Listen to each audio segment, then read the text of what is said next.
What's up, guys? It's Andrew here with 765 Disc Review, and today we have the Prodigy Discs A2.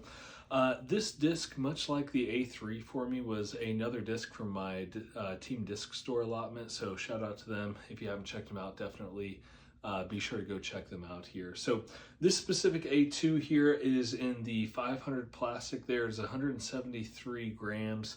And the flight numbers are 4403. So, like I said earlier, this is in the 500 plastic here. The 500 plastic feels really great. It's got a slight dome to it, maybe a little bit more domey than you might love for a kind of approach disc that's a little bit more overstable and something that you're gonna likely throw on forehand a little bit more often. But nonetheless, we'll kind of go ahead and go into everything. So starting off here, I've really enjoyed this disc, and this is one that I've definitely considered bagging. So for me, it flew very similarly to the A3, maybe a touch more glide and maybe even a bit less stable. So I think that could be for a couple of reasons. One, the A3 that I received was in the 400G plastic. It was incredibly flat.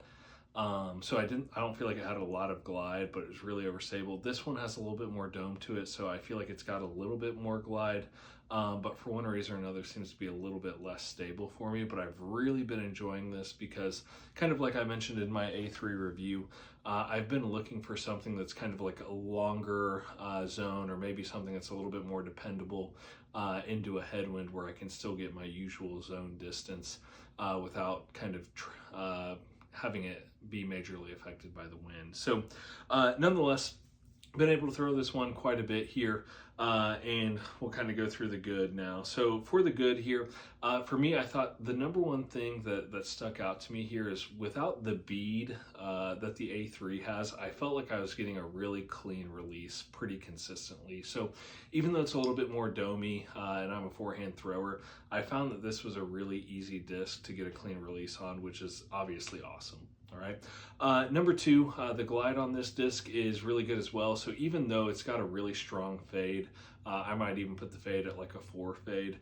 The glide means that I feel like it really is pretty workable, and it'll always come back kind of no matter what. So you can still get a good amount of distance out of it.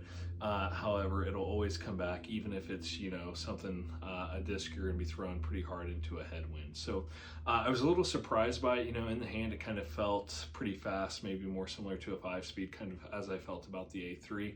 But distance-wise, I've seen a pretty standard approach disc distance there. So really enjoyed that about it. Number two, the 500 plastic, very durable there. I think I've been throwing this for a couple of months now, and you can't really see any nicks there, maybe a couple of scuffs and such in the plastic, but overall it's been incredibly durable for me. It feels pretty great in the hand. It's got some good grip to it there, but definitely still doesn't sacrifice any of the durability when it comes to this as well. As far as the drawbacks go for me, really the only drawback that I really had with this here is, as a big forehand player, as I've kind of mentioned a few times in this video probably already here, it's just a little bit domier than I would love. Now, ultimately, I don't really feel like it affected my angle or my release. As I had mentioned earlier, I felt like I was really able to get a really clean release with it. However, that's just kind of something I wish I could find some of these that were just a smidge more flat. I've looked on OTB discs and just couldn't find really any that were relatively flat, and definitely not any that were anything compared to the A3. So nonetheless, a really great disc here. For me, I definitely think that it's a solid option here. Definitely something I'm really strongly considering putting in the bag as something that I can throw into a headwind when I want that same zone flight, but I want to be able to trust it a little bit more. Or if I want to throw something a little bit harder and get a little bit more distance than I would out of my zone, I think that this would be a great option. So hope you enjoyed the videos. Let me know if you got any questions. Thank you, guys.